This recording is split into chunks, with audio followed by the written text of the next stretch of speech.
Olá pessoal, já vai esperar aqui o Rodrigo entrar. Oi Dani, Alan.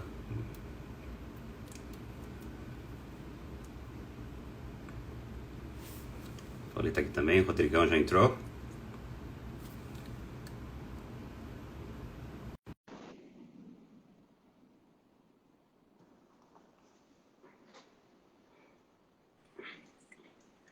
E aí, Rodrigo? Fala, André. E aí? Beleza, cara? Tudo bem? Tudo bem. Deixa eu aumentar aqui o meu volume que eu tô te ouvindo. Deixa eu aumentar aqui pra baixo. Fala de novo aí. Tudo bom? Tudo bom com vocês aí que estão assistindo também, gente? Agora sim. Vamos esperar um pouquinho o pessoal entrar. Poxa, obrigado aí, Rodrigão, por participar em pleno domingo. Não, que isso. Eu te agradeço também a disponibilidade. Sei que seu tempo é corrido, até mesmo no final de semana que a gente pode ficar mais sossegado aí. No nosso caso, que a gente gosta de jogos, né? Até brincando um pouco também. Então, conversar sobre isso é sempre muito importante e relevante. Não, e eu tô ficando viciado nesse negócio de live, né? Essa é a minha segunda, né? Então até desculpa aqui a galera que tá acompanhando a minha experiência, mas depois que eu fiz a minha primeira e eu falei, poxa, esse é uma ferramenta muito bacana para ficar em contato, né?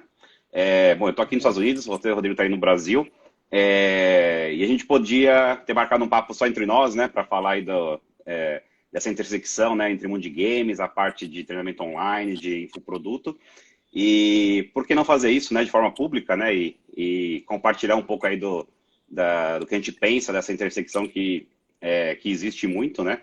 Sim. E na minha opinião, e aí acho que é o grande tema aí do papo, eu adoraria ouvir a tua opinião também, é, ainda acho que é muito inexplorado. A gente tem todo um universo de infoproduto que é um mercado gigante hoje no Brasil, não é nem para falar que está na infância, né? Porque ainda mais com a quarentena, é um mercado que está monstro, pelo que eu acompanho hoje em dia, mas quero ver a tua opinião Uhum. também. E eu aqui do lado de games, do lado do entretenimento, e eu vou extrapolar entretenimento não só para games, né, mas como um todo, né? Eu não sei a tua formação, eu sou do mundo das humanas, do mundo da Ah, eu sou da comunicação. psicologia, cara. Ah, então é perto, é perto. Vamos Então, o que lá. acontece? Eu fico assistindo, cara, eu acompanho muito esse mercado, e tem tanta oportunidade, tanta coisa, assim, que a gente vai discutir aqui nessa hora aqui, e eu vejo o pessoal de humanos, o pessoal de games, de entretenimento, de comunicação, o pessoal tem tanto conhecimento que não é compartilhado, e muita gente podia estar faturando muito. Tem gente que, e não só pelo dinheiro, né? Eu te acompanho, é nosso primeiro papo ao vivo, a gente acompanha faz tempo, né? A gente não está aqui nisso pelo dinheiro, né? O dinheiro é uma consequência de algo que a gente vai Sim. atrás, né? E quanta gente que eu conheço nesse universo que eu participo aqui o dia inteiro, né? Que poderia estar numa outra condição, tanto de independência financeira e afins, se conhecesse mais. Então, acho que eu resolvi te procurar para bater esse papo, para não só falar para a turma que te acompanha, que sim, galera que tem experiência em infoproduto, em lançamento, em treinamento online e afins, tem todo um segmento e um universo na área de games e comunicação, na área de entretenimento como um todo, que não está sendo servido. Então, se você está achando que o seu nicho está saturado, comece a explorar esse universo aqui, que você vai achar muita oportunidade aí, que não tem ninguém, Total. que é só mato, né? E espero aí a galera que for nos acompanhar, né, que veja que o conhecimento que ela tem, que é tão rico, tão grande, né? Se ela começar a conhecer mais esse universo de produtos, do trabalho de lançamento, até o trabalho, eu quero que você fale um pouquinho da tua agência, tudo. O quanto realmente ter um gestor de lançamento, isso ajuda também em todo o processo para aquele que cria conteúdo, né? Como espero que isso ajude, ainda mais todo mundo está com mais tempo livre, né? Não tem compromisso social, não tem festa para participar, não tem futebol para ir.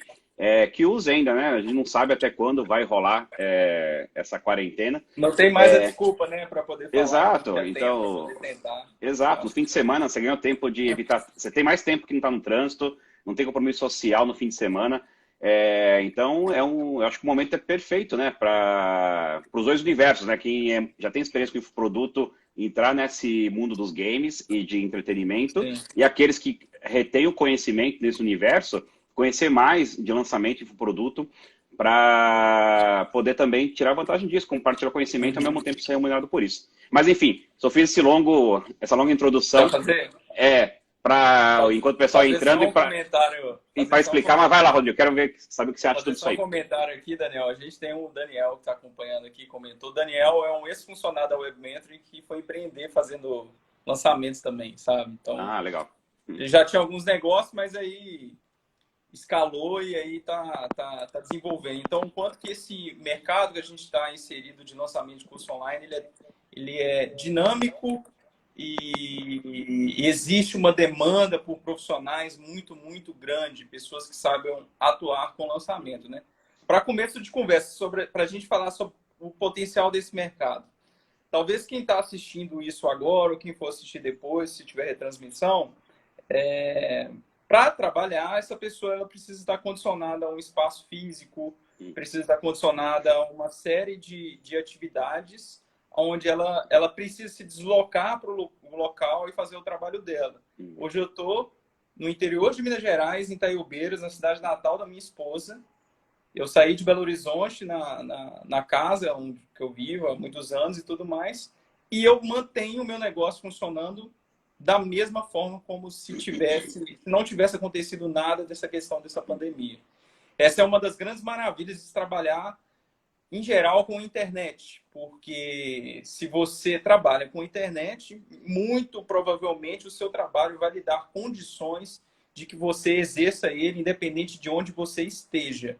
A gente vê agora notícias como do Facebook falando que provavelmente vai migrar o processo de home office. Isso é muito surpreendente, porque tem quebrado o mito da gente pensar que para um negócio crescer, ele precisa ter um espaço físico.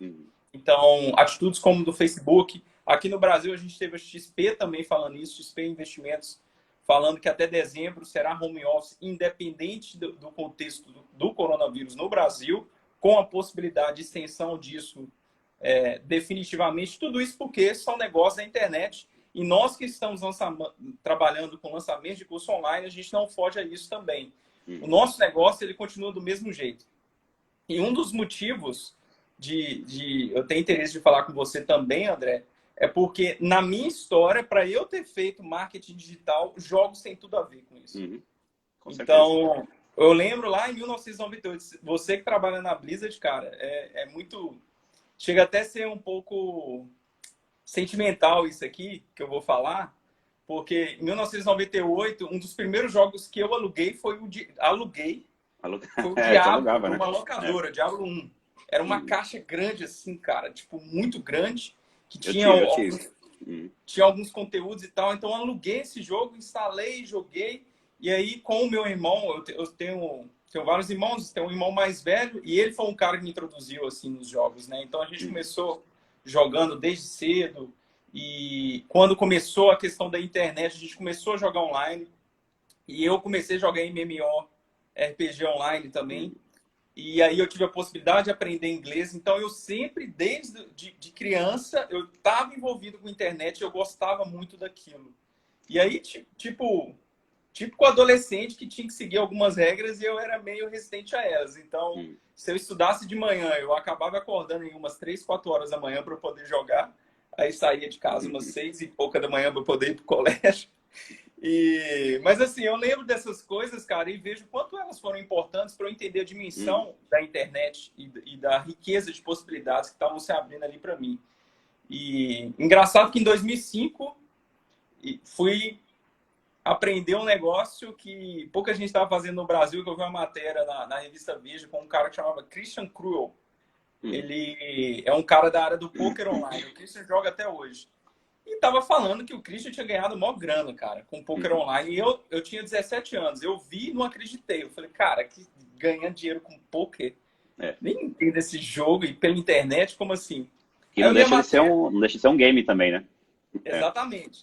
Aí eu li a matéria, eu fiquei curioso, fui atrás do site que o Christian tava falando que jogava. E aí eu entrei no universo do poker online, cara. E descobri, tipo, toda a mecânica, como que o pessoal estava ganhando. Naquela época, 2005, eu comecei a acompanhar os blogs dos caras que jogavam. Eu já tinha aprendido inglês por causa dos jogos online. Isso aí fez toda a diferença. Então eu comecei a ver os blogs dos caras gringos falando sobre pôquer, análise de jogada, e eu comecei a jogar. E aí eu comecei a viver de pôquer, cara. É. Eu fui de E dá 2005. mesmo, né? E até hoje, né? Tem muita gente Dá. que vive de pôquer, exato. Exatamente. De 2005 a 2007 eu fiquei exclusivamente por conta do pôquer. Só que aí, por mais que eu tivesse aprendido a técnica, aí tem uma outra coisa do poker online que também é muito importante para o jogador profissional aprender e que eu não tinha, que era fazer o controle de banca, que é saber utilizar o dinheiro com inteligência. E aí tem alguns períodos no poker que são chamados como bad runs lá, que tipo é a maré de azar, e que se você não tiver o controle de banca, cara, você vai Aí zerar. perde tudo, é. Perde tudo. Então, um cara que tem o mindset bem preparado para ter esse equilíbrio de banca, ele com certeza ele prospera no poker. Inclusive, o próprio Christian teve alguns problemas com isso, mas ele, como ele era um jogador muito talentoso, a própria comunidade ia lá e fazia um negócio que a gente chama de cavalar. Para ajudar, né? Os caras faziam investimento e tiravam uma parcela da recompensa se o cara ganhasse algum torneio e tal. E eu fazia o mesmo esquema. Claro. Até que um dia eu cansei. Falei, cara, ganho grana, vou lá, viajo, faço o que eu preciso, fico sem grana, aí alguém me investe em mim, aí eu fiquei nessa dinâmica durante um tempo. Falei, cansei. Vou fazer outra coisa. Nesse tempo, alguns amigos estavam trabalhando com marketing digital já e começaram a aprender sobre lançamento de curso online, porque eles tinham lido o livro Trabalho 4 horas por semana do Tim Ferriss, Sim. 2008. Grande clássico aí. Cara, e os caras estavam fazendo exatamente o que o Tim Ferriss falava, que o Tim Ferriss ensinou dropshipping ali, né? Sim. Ele basicamente ensinou drop. Então os caras começaram a fazer compra de tráfego através do Google Ads e conseguiram ter muito resultado. E eu fiquei atrás desses caras, na cola deles, para saber o que eles estavam fazendo. Até que em 2011, passado alguns anos, eu estava com um blog, fui afiliado, comecei a vender. E em 2013 eu fui trabalhar dentro da Hotmart. Eu fui o terceiro funcionário da Hotmart. E entrei lá quando era uma salinha bem pequena. E passei, tipo, pela evolução da Hotmart aí durante uns 3 anos. Durante esses 3 anos eu peguei 2 gerências lá, abri áreas novas. E, enfim, saí para você deve saber que o JP também é grande fã nosso aí. Demais. É o fundador da Hotmart, ele joga Overwatch. Não sei se joga bem, nunca joguei com ele, né? Mas eu sei que ele joga Overwatch com alguma frequência. Ele joga bastante Overwatch. Eu até me recordo, na época que a gente estava nesse escritório, de 2013 para 2014, um dos primeiros escritórios da Hotmart, a gente jogou muito Diablo 3, cara. Eu e ele, mas outras 2 pessoas trabalhavam lá. Bom, vocês não estão errados, ó. Se até o Elon Musk também... Uma das poucas coisas que o Elon Musk faz, além de trabalhar, é jogar games. Então, alguma coisa não estamos fazendo errado aqui. Exatamente. E assim, cara, minha história tem tudo a ver com jogar jogos online. Eu jogo até hoje, eu adoro. E eu até entendo assim que a função do jogo online, ele tem um aspecto terapêutico durante esse processo também de vivência, sabe? Um dia que você está mais angustiado, mais estressado, se você joga um pouco, você acaba regulando um pouco o seu estado mental. E Verdade. Normalmente isso acontece bastante comigo, assim, tipo, se eu tive algum dia um pouco mais difícil, eu acabo jogando 1 hora, 1 hora e meia, eu sinto que eu tô mais tranquilo, mais relaxado e vou fazer outra coisa. Mas, como tudo na vida, se exagerar demais, acaba se tornando um problema. Né? Não, mas você tocou em vários pontos assim, muito bacanas, né? Que eu acho que é justamente o que eu queria explorar contigo, né? Vou ver se eu vou lembrar de todos, né? Para a gente discutir mais aqui. Primeiro, o que você falou é muito verdade, né?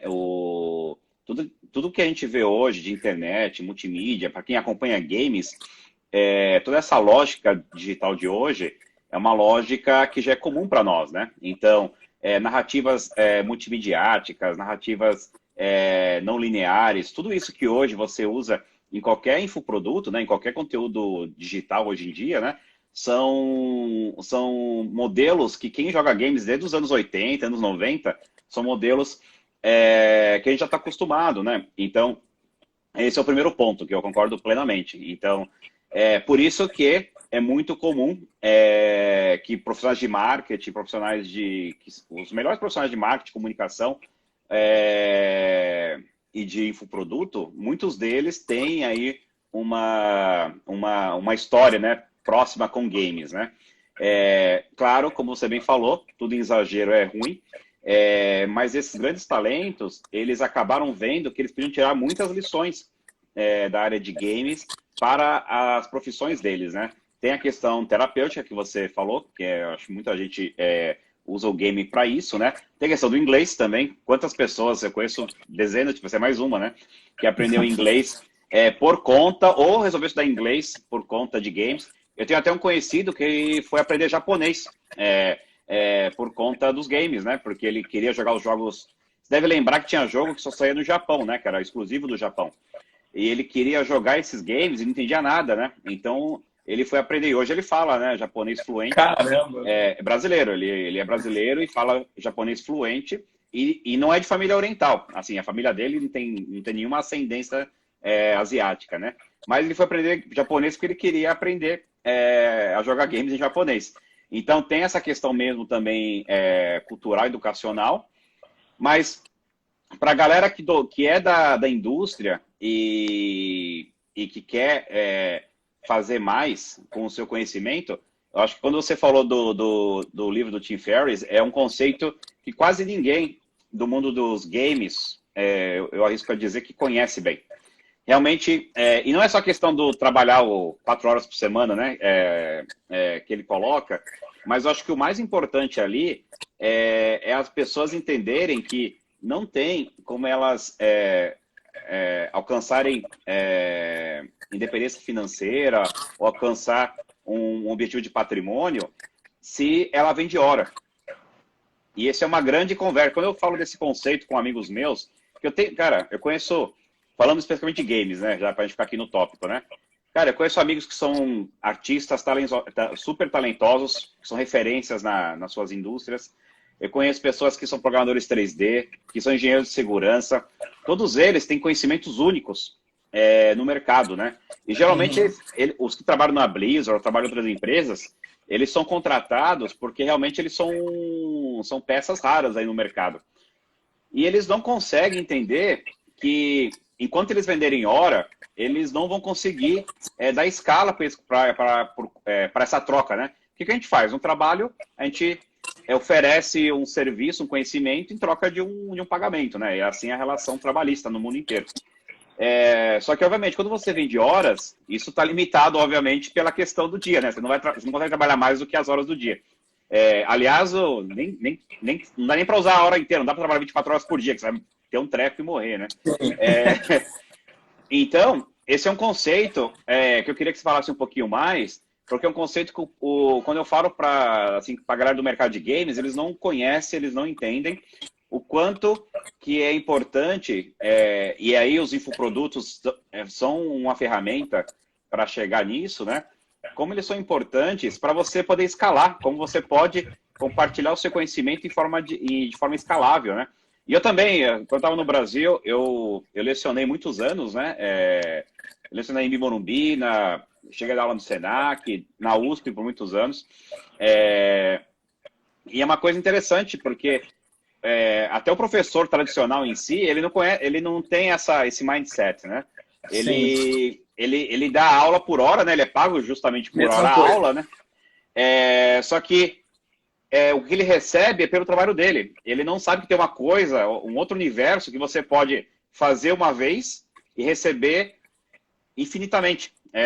Claro, de forma escalável, né? De forma escalável. Não é mágica, a gente não está aqui para vender. Eu sei que tem muita gente que vende, mas uma coisa que eu gosto muito do trabalho seu, da pessoal e da tua empresa, que ela está naquele universo mais restrito de empresas sérias, né? Que não estão vendendo fórmula mágica, ou que faz um curso aqui e você vai ficar milionário vendendo isso. Ganhei 10 mil por mês. A gente sabe que para isso dar certo, é uma mistura de qualidade do infoproduto, uma gestão de lançamento e do infoproduto de qualidade, igual que vocês fazem, e também outros fatores, né? De qual que é a reputação do produtor de conteúdo, qual o trabalho que ele faz fora de um curso online para a autoridade dele estar em alta, né? Com o maior volume de pessoas possível, né? Então não é um trabalho fácil. Todo mundo que eu conheço que vive de infoproduto, né? E é sério no mercado, são pessoas que trabalham muito. Assim, você certamente deve ter milhões de cases aí de trabalhar altas horas, fim de semana, na hora de um lançamento, né? Então, eu queria que você comentasse um pouco disso, Rodrigo. O que você acha, assim, que todo esse universo de pessoas de games, de profissionais de games, de entretenimento, comunicação, até professores, por que esse conceito que a gente falando aqui parece tão óbvio, né? Por que as pessoas não têm essa noção, né? Você acha que é só desconhecimento? Você acha que tem um espaço que a tua turma, né, que são os profissionais de infoproduto do Brasil, de lançamento, tem ainda algo mais a fazer para disseminar ainda mais essa prática? O que você acha que dessa discrepância, né? Isso é uma discussão bem profunda, André. Aí eu vou evocar um pouco da minha parte da psicologia para a gente tentar explicar esses mecanismos mentais aí que fazem parte das tomadas de decisões, né, das pessoas.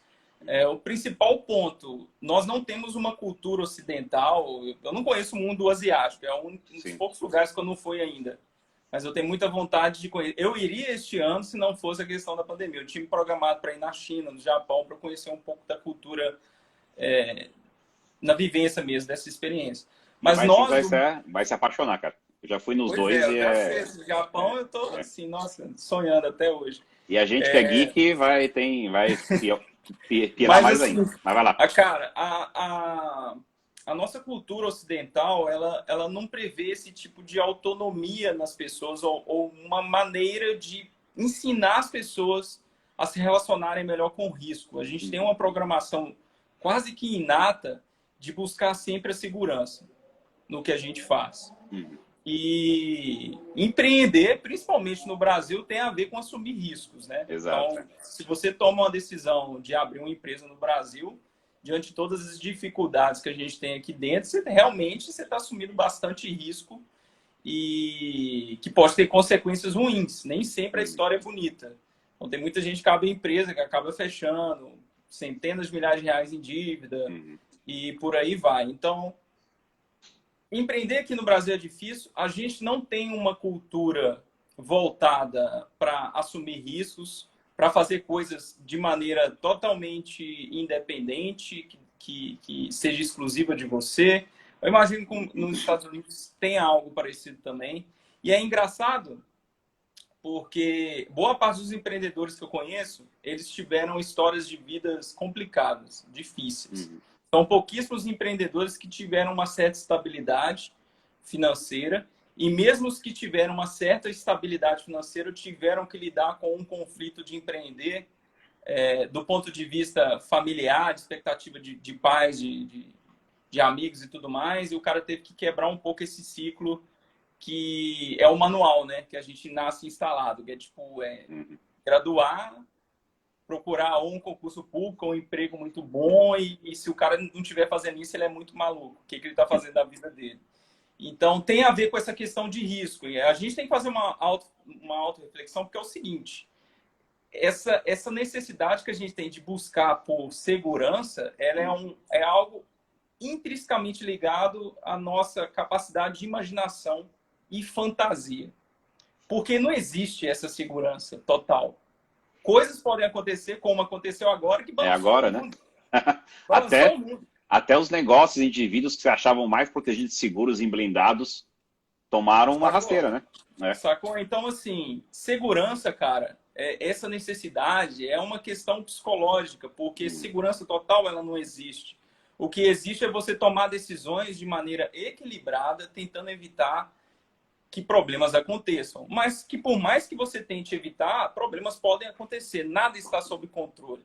Então, primeira coisa que a gente tem que pensar é o seguinte. Se eu estou numa posição confortável para mim, o que eu posso fazer para aumentar as minhas opções aqui e eu me torne o que a gente chama de antifrágil. Conceito de antifragilidade lá do Nassim Taleb. Se eu tenho uma fonte de renda única que está me suprindo aqui, ela é muito boa, é o que eu mereço receber, eu estou satisfeito com isso. O que é que vai acontecer comigo se isso aqui acabar? Então, se você está na conjectura de pensar, pô, não, mas se acabar aqui, se eu for, sei lá, se eu for demitido e tal, ou qualquer coisa do tipo, eu posso buscar outro emprego, eu tenho um currículo bom. Cara, você está lidando com hipóteses. Isso. O que você pode fazer hoje para começar a criar esse plano B ou esse plano C, para ele ganhar um nível de maturidade a ponto dele balancear com a sua principal fonte de renda. Então, essa é uma das principais justificativas que eu falo que as pessoas devem ter um negócio paralelo, e aqui, no caso, um negócio digital de lançamento de curso online. Não vai te custar nada, você não vai precisar comprometer a sua carreira para isso.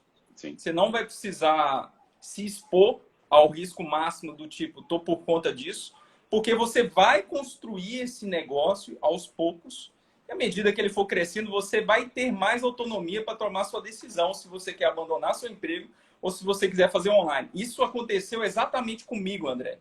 Eu estava trabalhando na Hotmart, eu estava crescendo na Hotmart, os meninos me fizeram uma oferta de stock options. Eu nunca passei por isso na minha vida. Essa reunião com eles, quando eles me ofereceram, cara, eu literalmente chorei. Chorei na mesa com os caras. Falei, pô, que reconhecimento fantástico. E, assim, eu tava com tudo, velho, para crescer lá dentro e tal. Só que eu também tinha os meus negócios que estavam girando. E os meus negócios, até uns 8 meses antes de eu trabalhar na Hotmart, eles já estavam dando muito mais dinheiro do que o salário que eu recebia na Hotmart. Então, toda vez que eu chegava em casa, eu trabalhava nas minhas coisas, eu fazia as coisas e por aí vai. Então, já estava ganhando muito mais. E aí eu tive mais autonomia para poder tomar essa decisão. Seria muito mais difícil eu ter encerrado meu ciclo lá na Hotmart e ter começado um negócio ali do zero. Não faz sentido. Então, todo mundo que está assistindo a gente, que tem uma fonte de renda principal, saiba que você precisa encontrar opções que vão colaborar para o seu desenvolvimento profissional externo ao que você já está fazendo, para que isso amadureça, você precisa cuidar disso também, e você vai ter condição de escolher, cara. Ter condição de escolher é ter liberdade, é o principal. Né? Sabe o que eu falo? Não, eu concordo plenamente. Sabe o que eu tento falar? Não dá muito certo, as pessoas não me ouvem ainda. Falei, pô, vou ter o Rodrigo, talvez eles me ouvem o Rodrigo. O que eu falo pro pessoal, quando eu vejo um colega, um amigo meu, um profissional, que eu vejo que tem um talento absurdo, queria, prosperar absurdo, ia fazer um bem para ele e para a comunidade que ele é expert, né? Se ele entrasse e fosse conhecer mais esse universo de treinamento online, de curso, de produto, lançamento e afins, eu falo para ele assim, ele fala, geralmente ele responde, né? Poxa, mas eu tô bem no meu trabalho, igual você acabou de falar. Tô no trabalho bem, sou super reconhecido, não quero largar isso para me aventurar. Então, se for uma coisa importante, primeiro, você não precisa largar, e eu tento explicar isso para as pessoas também, mas o que eu falo para eles é o seguinte, falei, cara, você tá bem no seu trabalho, está satisfeito, tudo. Imagina que bacana seria se você trabalhasse no que você trabalha só porque você quer, porque você gosta, não porque você é obrigado. Entendeu? Esse é o sonho de todo mundo. Se você conseguiu achar uma empresa bacana, achou uma empresa que te reconhece, que você está satisfeito profissionalmente, cara, beleza. Mas o que acontece? E a gente vê, e a gente está vendo isso. E é uma coisa que as pessoas não entendem também, né? Porque empresas, às vezes, elas têm que... se é uma empresa boa e sólida, ela foi fundada e ela é gerida para perpetuidade. Então, assim, o objetivo maior de qualquer empresa, se a coisa aperta, ela seguir nativa, né? E em algumas situações, nesses cenários, ela acaba tendo que demitir. Não porque você é um mau profissional, não porque você é ruim, não porque você é chato, não porque você não tem performado. Porque se ela não fizer isso, o negócio morre, né? Então, sabendo que qualquer empresa no mundo funciona assim, a gente viu recentemente, né, por conta do Covid, né, o Uber teve que demitir, se não me falha a memória, foram 2 ondas de 3 mil pessoas globalmente, ou seja, quase 6 mil pessoas perderam os empregos no mundo inteiro. O Airbnb também, se me falha a memória, também teve que demitir, não sei se foi 1.500 pessoas, mas foi mais de 1.000 pessoas tiveram que ser dispensadas. Poxa, eu tenho amigos que trabalhavam no Uber, no Airbnb, são empresas sensacionais, eles estavam super felizes, e agora eles estão em apuros, né? Porque, poxa, eu estava numa empresa .com, praticamente, uma empresa digital, uma empresa da moda, que tinha bastante benefícios, tinha um futuro inteiro aí pela frente, e agora o meu chão caiu. E aí eu falo, tá aí, não existe nada melhor do que você trabalhar, não porque você é obrigado, mas porque você gosta. E se isso, sei lá, se por algum motivo, algum dia, porque quem está no emprego fixo, né, não controla todas as variáveis. Exatamente. Aliás, não controla quase nenhuma variável, né, que faz com que aquela Controle é pessoa... uma ilusão, André. Controle é uma Exato, ilusão. exato. Então, mas é engraçado, né? E é legal que eu não sabia que você era psicólogo de formação, né? Eu não sou psicólogo, mas adoro psicologia. Assim, é uma das áreas paralelas que eu adoro estudar e ler sobre o assunto, sobre o tema, né? É engraçado como as pessoas, ainda mais aquelas que estão muitos anos, né, no mesmo emprego, chega uma hora que elas esquecem, né? Elas acham, depois que você está vários anos no mesmo emprego ou está numa empresa, você esquece. Parece que realmente o psicológico da pessoa apaga o fator de que ela não controla nada ali e a qualquer momento as coisas podem ir por água abaixo, né? Quando vai, a pessoa perde o chão, né, cara? Exato, cara. Então, e pessoas que são afetadas por isso, eu vejo, realmente elas perdem o chão. Essa é a palavra correta, né? E eu queria muito que elas tomassem conhecimento, né? E começassem a olhar para esse mercado. Porque bom, como eu falei agora há pouco, né? Eu dei aula por muitos anos na minha vida, né? Aula tradicional, na faculdade, na pós-graduação. Porque eu gosto de ensinar. Então, não era meu ganha-pão. Eu também dava aula por gosto, porque eu trabalhava, tinha outros empregos, né? Outras fontes de renda, então eu dava aula só porque gostava da aula, né? Só que hoje em dia, cara, cada vez eu acredito mais. Eu não acredito, obviamente, que as faculdades, tudo vai terminar, né? E lá atrás eu era um grande defensor do ensino tradicional. Eu, até como aluno, até prefiro a sala de aula pelas interações que você tem com o professor, com os colegas, né? Mas eu tô vendo que o treinamento online, ele, ainda mais eu também aqui nos últimos anos, faz coisa de 3 anos, né, que eu comecei a comprar alguns treinamentos da Hotmart, de pessoas que eu seguia online. E eu comecei a pensar, falei, caramba, né? O treinamento online evoluiu para um nível tão grande hoje em dia que eu estou começando a ver que realmente o que eu achava que seria impossível, que era trocar a sala de aula pelo online, mas essa troca perde muita qualidade, que é aquela interação que você tem com seus colegas, com o professor e tal. Mas o que está acontecendo hoje em dia, né, o que eu vejo, é que isso é possível, sim. E quais são os motivos, né? Primeiro, porque as ferramentas para você oferecer conteúdo online são muito mais fáceis, né? Meu primeiro emprego foi na Embi Morumbi, que foi uma pioneira do e-learning no Brasil. Isso em 2000. Acho que comecei a trabalhar, fazer estágio lá, justamente na área de treinamento online da Embi Morumbi, de educação à distância, né? Era o nome do departamento, o EAD. E, poxa, para fazer curso online naquela época, em 98, 2000, era programação HTML na mão, cara. Não tinha ferramenta nenhuma. Era tudo programação no código, né? Uhum. E hoje, o Hotmart é o maior, né, player do Brasil. Cara, realmente é muito fácil, né? Montar um conteúdo. É difícil fazer bem, mas colocar um conteúdo online é muito fácil, né? Uma outra coisa que eu vejo também é que o treinamento online dá acesso ao conhecimento de muitas mentes brilhantes que essas pessoas não dão aula em faculdade. E, ao mesmo tempo, eu vejo o ensino da faculdade caindo muito em qualidade. É uma qualidade, sim, drástica, Sim, né? cara. E não só pela faculdade, mas os professores, né? E eu nem culpo os professores, porque é difícil você ser um professor bom se a faculdade não te apoia, não tem um salário legal e tal.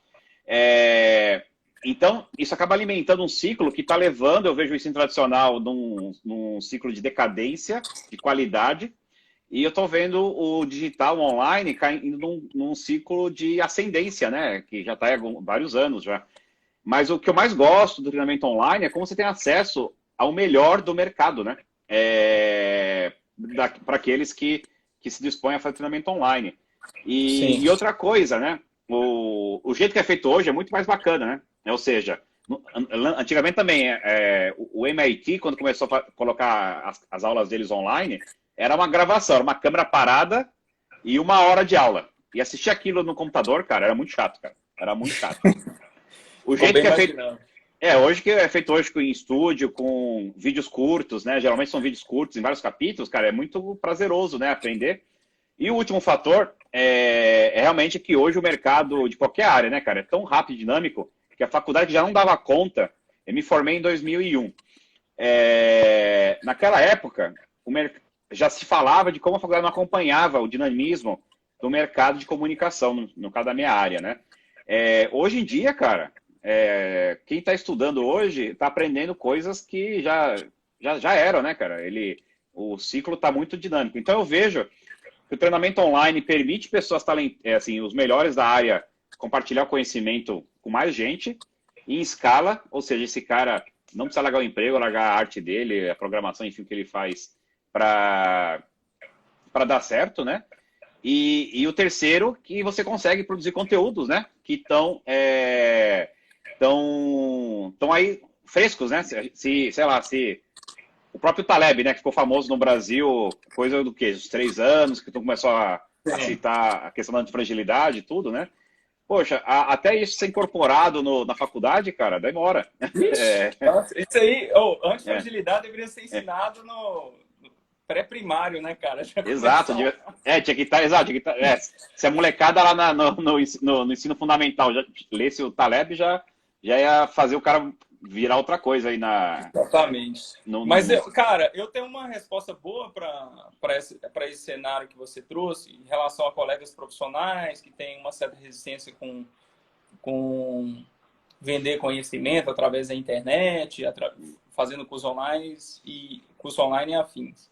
É o seguinte, talvez isso seja uma herança do marketing direto, principalmente o marketing direto americano, que a gente vai começar a falar aí da década de 70 e 70, com Eugene Schwartz, com os caras que fizeram o marketing direto ser grande como foi nos Estados Unidos. Você colocaria aí, sei lá, uma Herbalife, por exemplo, que está aí há tanto tempo, seria... Não, eu vou mais profunda. Vamos pensar, tipo, a mecânica do marketing por trás desse processo de venda. Não marketing multinível, mas o marketing direto, onde eu faço uma proposta para a pessoa e eu recebo uma resposta dessa pessoa. Esses caras, eles vendiam produtos de catálogo, só que enviavam mala direta para esses clientes. Então, eles faziam uma cópia em texto e esse cara decidia comprar o produto ou não. Só que, quando a gente trabalha com a copywriting, com essa psicologia mais direta, mais imersiva, para conversar direto com o cliente, não com essa propaganda estilo Coca-Cola, que é mais brainy para a gente ter um market share absoluto do mercado, mas eu consegui falar com a minha lead, com a pessoa, utilizando os mecanismos que provavelmente ela tem relação com aquilo que eu estou utilizando na hora, sabe? Quando eu faço um marketing direto, eu tenho uma resposta imediata se aquilo funciona. E por que eu falo que é herança desses caras? Porque alguns desses caras foram acusados, na época, de fraude. Aí nos Estados Unidos, entre a década de 60 e 70. Por quê? A copy dos caras era muito boa. Eles... Tipo, sei lá, tinha 30 mil produtos em estoque. E eles mandavam 1 milhão de cartas. Só que, tipo, em uma semana vendia 300 mil, cara. E os caras devolviam o cheque pelo correio, o cliente. O cliente é orientado na casa. Se você quiser esse produto, manda um cheque e a gente devolve. O que acontece se você tem 30 mil unidades de estoque e vende 300? Você tem que produzir outros 270. Só que o prazo de entrega já estava deturpado, porque você não vai conseguir manter sua promessa. Então, eles começaram a receber processos, teve gente que foi presa. Então, o marketing direto, apesar de ser extremamente efetivo, em alguns momentos, ele foi muito mal visto pela sociedade e por empresas que eram maiores e mais sérias. Porque o que a headline da notícia vai fazer? Trambiqueiro foi preso porque vendeu coisa que não existia. Só que existia. Os caras criaram uma copy tão boa que o trem foi muito melhor do que eles estavam esperando. E à medida que o tempo passou, essa ideia do marketing direto e da copy imersiva, que a gente conversa direto com a nossa lead, ela foi transportada para outros tipos de comunicação. E aqui a gente vai falar da internet. Então, quem começou a lançar curso online veio dessa mesma escola de copywriting desses caras. Que aí eu estava falando do Eugene Schwartz, por exemplo, que tem um Breakthrough Advertising, que é considerado um dos melhores livros de copy de todos os tempos. Veio dessa mesma escola. Então, você vê o cara conversando direto com a lead e, mais uma vez, dentro da área de curso online, também tem os trambiqueiros, que é aquilo que você acabou de trazer, que é o cara que faz promessa de mundos e fundos ganha dinheiro pra caramba com aquele curso que ele está prometendo, mas o negócio dele não é sustentável. Ele está ficando rico porque ele está vendendo a mentira. E aí está ensinando os outros a vender a mentira, né? E aí, mais uma vez, as pessoas ficam com certos preconceitos, porque elas vão achar que o mercado de marketing digital são esses trambiqueiros, porque estão vendo anúncio deles. E não é, cara. Posso falar para você duas coisas muito importantes sobre esse mercado. Dois exemplos. Eu tive presencialmente em reunião com uma pessoa que tem programa diário em canal aberto do Brasil, com amplitude assim bizarra, Brasil todo, e tive com um vendedor que já foi considerado assim um dos vendedores que mais vendeu livros de todos os tempos, conversando com ele sobre marketing digital. Essas pessoas, elas ainda precisam de algum tempo de maturação para entender a importância desse mercado. Por quê? Porque elas vêm de um mercado tradicional. Chegar nessas pessoas é muito burocrático. Fazer negócio com essas pessoas é mais burocrático ainda. Então, para o seu amigo que tem essa desconfiança, quando ele começar a ver essas celebridades se inserirem nesse mercado, eles vão começar a dar credibilidade para esse mercado. Só que para essas celebridades se inserirem, a gente precisa de mais tempo, cara. É o que aí voltando aqui no James Ward, que ele fala sobre por que uma pessoa decide comprar alguma coisa. Ele fala sobre as escalas de consciência, são 5. Sendo o quinto nível da escala de consciência é o nível mais assertivo para a pessoa fazer uma compra. Tipo, eu sei do meu problema, eu sei que esse cara vai resolver e eu quero comprar o produto dele. Esse é o 5º nível. Então, essas celebridades que vão compor a imagem do mercado e dar uma reformulada nesse mercado, eles estão lá no nível 2 agora. Então, eles precisam de mais vivências, mais aceitação, entenderem que eles não precisam fazer negócios do jeito que eles estão acostumados para eles finalmente entrarem no mercado de marketing digital, e a entrada deles vai influenciar todo esse outro universo de profissionais que ainda tem desconfiança sobre o nosso mercado. E aí vem um papel muito importante da Hotmart hoje em dia, depois que eles chegaram nesse tamanho que eles estão, eles vão crescer muito mais. Com certeza. Tiveram uma captação agora enorme no final não sei se foi na metade do ano passado. Faz pouco tempo, Os caras tiveram uma captação enorme, compara a T-Table lá, né, dos Estados Unidos. Exato. Cara, esse movimento é muito bom para o mercado, não só americano, mas também para o brasileiro. Porque se você compra empresas que já têm um certo know-how no mercado e são vistas com seriedade, você entra com 2 pés naquele mercado, você entra de voadora e, consequentemente, vai começar a despertar interesse dessas pessoas que são mais celebridades, por assim dizer. Elas têm mercado, só que elas não acordaram ainda para esse mercado. E vai trazer esses profissionais que você está falando. Só que o grande problema, André, quando isso acontecer, provavelmente já tem um monte de profissional que já vai estar inserido. Então você vai estar tarde. Exato. Você vai chegar depois. E é engraçado que, aliás, depois eu quero que você me conte a relação sua. Eu acho, não sei se ainda tem ou você teve, né? Eu sei que um exemplo que eu dou para quando eu encontro artistas, designers, pessoal que são profissionais de games, né? Um dos artistas que eu dou de exemplo, que fala, olha o que esse cara tá fazendo, vendendo. Cara, é o exemplo que eu dou sempre. Fala, cara, esse cara é o perfeito, é o que você pode ser e você não é, por, sei lá, preguiça. É o Kiko Loureiro, que você, eu acho que já atendeu, não sei se você ainda atende, né? Mas você teve a tua empresa fez alguma coisa com ele, né? Lá pros treinamentos dele, né?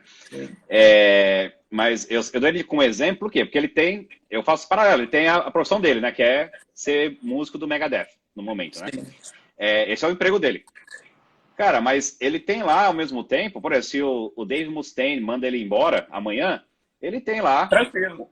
Ele tem lá uns 2, 3 treinamentos só que ele montou. Pô, e o cara é um dos maiores guitarristas do Brasil, cara. Todo mundo que toca guitarra no Brasil vê ele como modelo, né? Poxa, imagina que esse conhecimento dele ia ficar lá guardado. Não, ele pode compartilhar isso com milhares de pessoas. Imagino que esses cursos dele já tá aí, já faz uns bons anos, né? E não só é bom para a pessoa, e as pessoas recompensam como? Pagando ele por isso. Então, eu acho que todo esse universo, todo mundo ganha, né? Ganha a pessoa que tem acesso a um conhecimento que só ele tem da rodagem dele de décadas na música, né? Ganha ele por esse trabalho e ele pode escolher, né? Ele pode, se um dia ele cansar lá de fazer turnê, quiser ficar em casa com a família, beleza. Ele já deve ter aí o seu ganha-pão meio Com garantido, certeza. né? Ou pode Eu apertar mais, né? posso dizer para você com segurança que o Kiko tá no Megadeth por uma questão de escolha individual e não por Uhum. necessidade. Está longe disso. É porque ele realmente quer. E a principal fonte de renda dele são os negócios online, com certeza, porque ele teve muito resultado, né? Falando só um pouquinho sobre a situação com ele, nós éramos em 3 sócios e a gente desfez a sociedade. Eu saí da sociedade com o Kiko porque a matemática não estava fluindo ali para essa Uhum. divisão entre 3. E para Entendi. mim não estava interessante pelo, Uhum. pelo, pelo custo, né, da operação ficar nessa sociedade. Mas a gente ficou trabalhando com o Kiko, acho que, se não me engano, 1 ano e meio. E eu tive na casa dele, eu fui lá em Burbank, lá e tal, visitei ele. Pô, e eu sou guitarrista também, né, cara? Ainda é Eu também mentira. sou, eu também sou. Aí tá lá com o cara, gravando com ele, almoçando com ele, foi legal pra caramba essa experiência. É uma pessoa diferenciada, bem bacana. Eu dou ele como exemplo, né? Porque realmente é o que você falou, cara. Ele é um profissional dos guitarristas brasileiros, bom, também que você é guitarrista, você conhece o universo, então, foi o que mais conseguiu projeção internacional, né? Acho que tirando ele, Sim. só talvez a galera do Sepultura, dos E brasileiros, né? engraçado que ele veio falando, André, quando a gente estava lá, eu estava com ele lá na casa dele, ele falou assim, cara, essa história aconteceu aqui de Los Angeles porque eu senti que eu estava numa zona de conforto. Uhum. Eu comecei a fazer uma análise interna de pensar onde que eu queria chegar e eu entendi que para onde eu queria chegar eu precisava sair do Brasil, É. porque eu não ia alcançar o nível de carreira que eu gostaria de ter. E aí ele se forçou a ir para Los Angeles, e aí ele tem aquela parceria com a Ibanez e tal, então a Uhum. Ibanez acabou ajudando ele bastante nesse processo inicial, mas ele ficou rodando em Los Angeles praticamente 1 ano, cara, para fazer as coisas acontecerem. Porque Então isso é é uma. a questão da zona de conforto, o cara estava procurando o É. plano B, cara. Né, Sacou? e isso aí é um negócio que você toca, agora eu vou contar um pouquinho da minha experiência aqui, que isso é verdade, cara. O Kiko usando ele como exemplo de novo, ele, para quem toca guitarra, né, sabe que ele é um dos melhores do Brasil. E ele poderia ter uma vida confortável e boa no Brasil, até morrer praticamente, né? Ensinando a técnica dele, que ele era até instrutor, dava aula particular, tudo, né? Só que quando você é o melhor do Brasil, você geralmente é o pior dos Estados Unidos. Então, assim, para você chegando aqui, cara, você não é ninguém. Então, imagino que ele deve ter passado pelo mesmo que eu passei. Qualquer imigrante brasileiro que chega aqui, que fala, poxa, eu vou para os Estados Unidos, que é a próxima etapa da minha carreira, né? É importantíssimo que você venha com um espírito muito humilde e com a vontade de aprender e de ralar, porque se você vem com esse espírito de humildade, de ter o famoso o sei que nada sei, nunca foi tão verdadeiro que nem quando você muda para cá, né? Porque em certas áreas, o entretenimento aqui, você gosta ou não gosta dos Estados Unidos. No meu caso, assim, eu acho um país igual qualquer outro, com coisas boas e ruins. Mas tem uma coisa que o pessoal quer é muito bom, que é fazer entretenimento profissional. Isso Isso. ninguém pode negar. Então aqui o nível da concorrência, né, é muito alto, né, cara? Você não pode ser o melhor do seu país. Tem que ser. Se você acha que estava no melhor do seu país e estava tranquilo, cara, você não é ninguém. Aqui você é o estagiário. E uma coisa que eu vejo muito no dia a dia é isso, né? Você vai de música, né? Você vai em shows ou restaurantes, bares, você vê gente tão talentosa, você fala, poxa, esse cara aqui tá o que nesse bar aqui, né? Mas por quê? Porque pro nível americano de qualidade, o cara é ruim. Então, essa mudança para cá realmente faz qualquer um, se vier no espírito certo, sair dessa zona de conforto, né? E é isso que eu tento incentivar colegas meus e conhecidos, né? Para eles entrarem nesse universo, né? Porque muitos conseguem. Diga lá.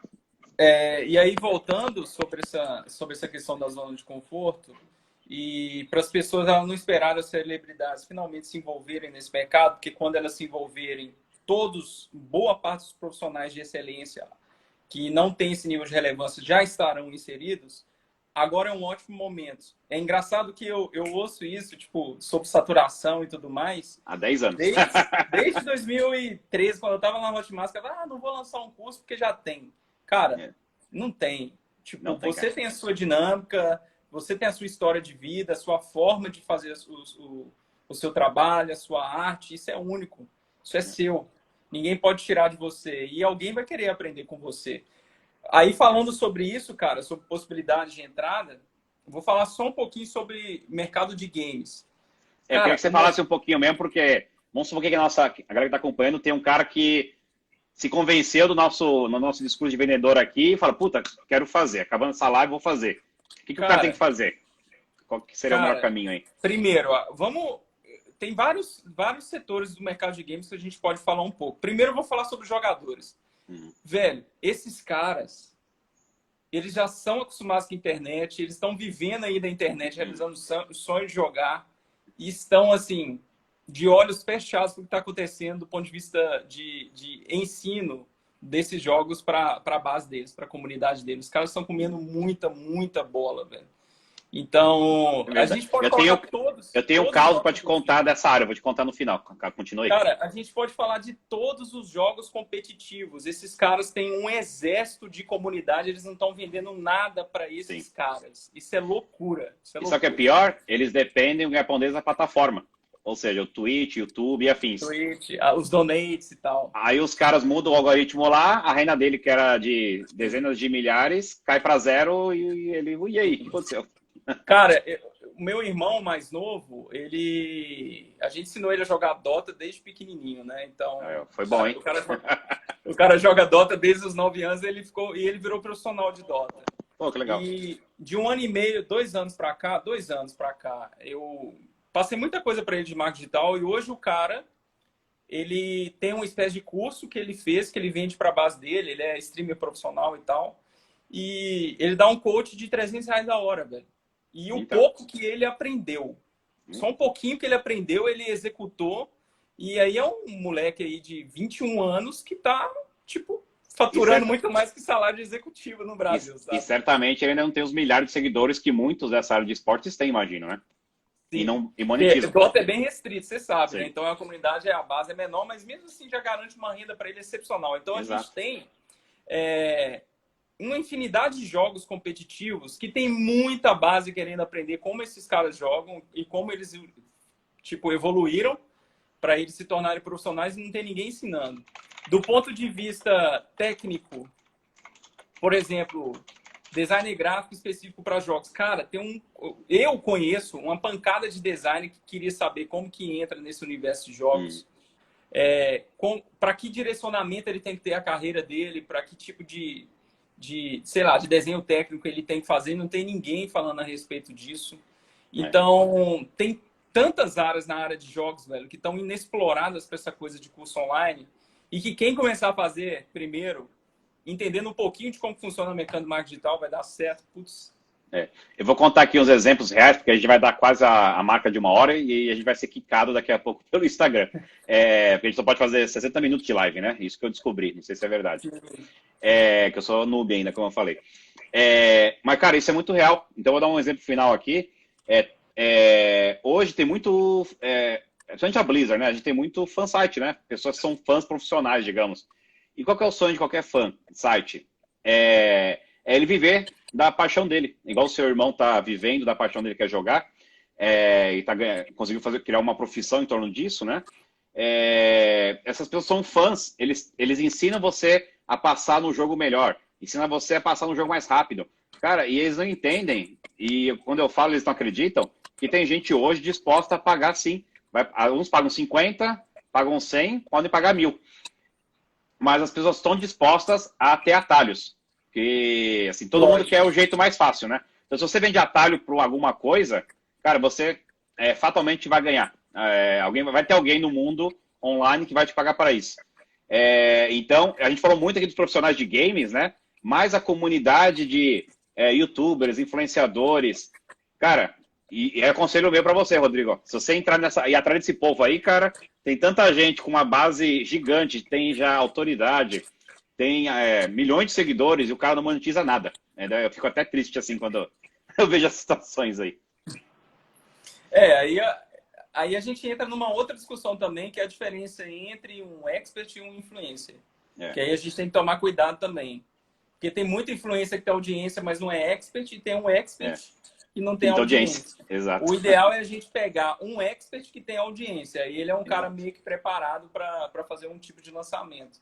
Mas, cara, a comunidade que está envolvida com jogos, artistas e tudo mais, quanto antes esses caras começarem, é melhor para eles montarem esse plano B da antifragilidade que a gente estava conversando. Eu já sei, a gente vai se unir aqui, a gente fazer um curso para ensinar essa galera a ganhar com alguma coisa com o que eles têm. Sim, ok, cara, Rodrigo. Muita oportunidade. Muito bom. Então, acho que a gente vai encerrar aqui, que falta 3 minutos, estou acompanhando aqui o timer, senão a gente não consegue gravar, eu quero deixar também isso aqui gravado para o pessoal ver depois. Cara, adorei bater papo contigo. Para quem está acompanhando aqui, eu já convidei o Rodrigo para vir aqui visitar a sede da Blizzard quando ele estiver aqui nos Estados Unidos. O convite está de pé ainda. Né, cara? Mas pois é, cara. Aconteceu isso aí. Não, bom, esse ano a gente apaga o que aconteceu, o ano que vem vai ser um novo ano. Então o convite segue. E ou se eu for em Minas, vou comer pão de queijo contigo aí, cara. Demorou, não. Vai ser super bem-vindo aqui. E prazer falar com você também. Espero que todas as lives que eu faço aqui, eu sempre torço para que alguém veja ela e faça a diferença na vida dessa pessoa. Então, se a gente sensibilizou um só, já valeu a nossa hora aqui já. Exatamente. Tomara que alguém tenha escutado e que isso faça diferença na vida dele. E agradeço demais a participação de quem teve. Muita gente entrou, saiu, teve gente que ficou, provavelmente. Obrigado, tá? E é isso aí. Obrigadão, André, pelo convite. Tamo junto. Se quiser bater um papo, é só mandar inbox aqui que a gente está à disposição. Fechado, então, aí. Valeu, Rodrigão. Valeu, pessoal que acompanhou até agora. Augusto, fica à vontade. Pode mandar inbox aí que eu vou responder, tá bom? Exatamente. Falou, gente. Valeu, até mais. Gente. Valeu, Bom André. domingo. Tchau, tchau. Até mais.